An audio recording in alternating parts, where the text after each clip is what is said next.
My name is Dr. Penny Bickle and I am a senior lecturer in archaeology. I also direct the Funerary Archaeology programme here, both the MA and the MSc.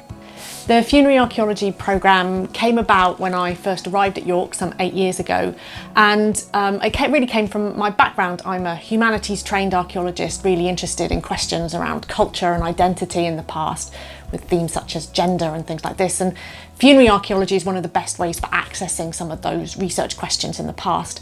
But I'd also worked a lot with the more science side of archaeology, working with isotopes and with osteologists. And I felt that there was a skills gap really for people, for students who could be trained in both areas. So both having that cultural humanities grounding in how we understand death and burial in the past and how cultures create their own responses to death, but also having a grounding in some of the more scientific approaches that we take to human remains and the kinds of ways in which we can use human remains to tell stories about the past. My name is Malin Holst and I'm a lecturer in osteoarchaeology.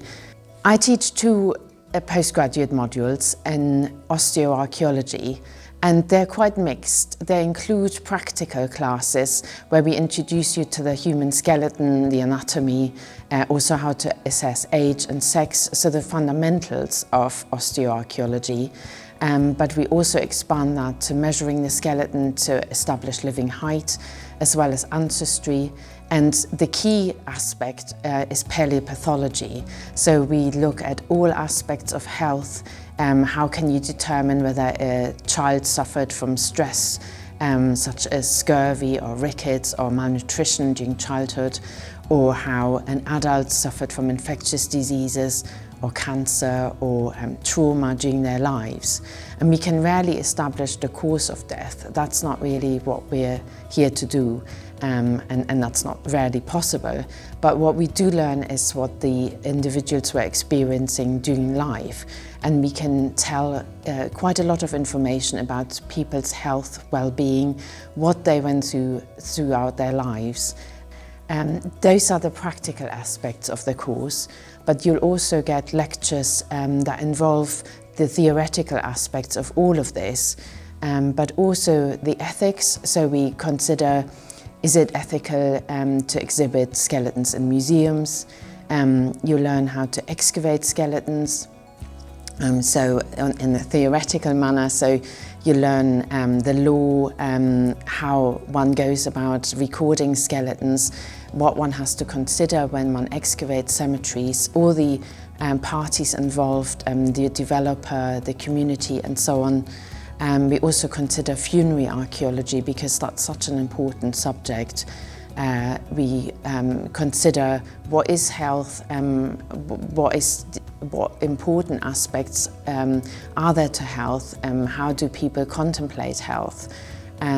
We consider migration, and this isn't all delivered from a sort of frontal audience type of lecture, but it's with lots of involvement from you as well, from the students. So you'll be pitching aspects of it, you'll be preparing group discussions, we'll be doing all sorts of activities, you'll be presenting skeletal reports and the results from that.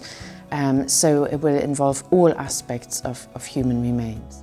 I think our funerary programme is unique because it is across both disciplines, both the more osteological side of funerary archaeology and studying death and culture in the past. So when students come to York, they'll get training, hands-on training in terms of identifying human remains, but they'll also take classes around death and burial and funerary practices in the past across a wide range of different time periods. So there's a possibility to specialise in prehistoric funerary practices, Roman funerary practices, or perhaps look at those a little bit later on for the Vikings or the medieval period.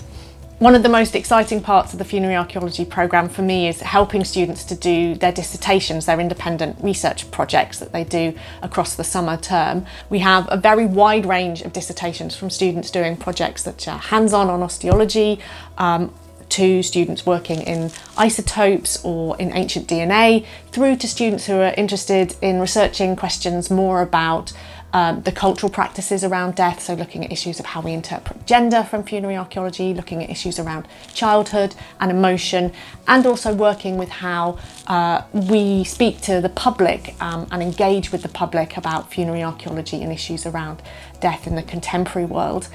And I think that wide range leads on to students going on to work in a really wide range of different areas after they graduate. Every year we have a few students who go on to do PhDs, and we've seen them both go on and do more scientific PhDs, but also more social and cultural practices. I have my PhD student Kate, who's currently researching mourning objects in the Victorian period and doing some experimental archaeology with hair jewellery. We also have students going on to work in field archaeology or in post-excavation. I think that the skills that you gain through being able to handle human remains really leads into both working in the field but also working in post-excavation as well. And then we have students who go on to do not strictly archaeology related jobs, so we have people working in museums and in cultural heritage, and every year we seem to have one student who goes on to teach as well, and the degree seems to have provided those students with an excitement about educating people about the past as well.